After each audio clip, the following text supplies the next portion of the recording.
junjungan Nabi Muhammad Shallallahu Alaihi Wasallam. Hadirin anu sunah hormat, sapunya rep agat baik menang awi menang jalmi sampurasun para wagi sampun bade amanat hati. Anu pusing kuring dihormat para tokoh masyarakat sareng rerencangan sadaya anu pusing kuring dihormat.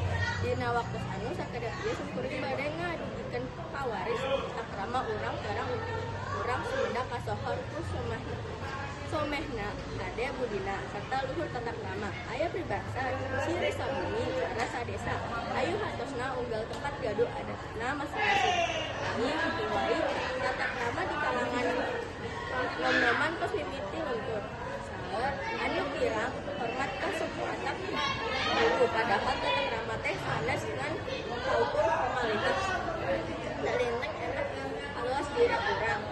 Hadirin amin ya, ngajaga sopan santun teh besajan pisan ngagelakeun bahasa anu mareh nalika marios panteus maneh upami ngalangung di teu jalma silih hargana basa sampai urang jaga ieu budaya sopan santun supados ieu menjami anu pika hormat ka batur.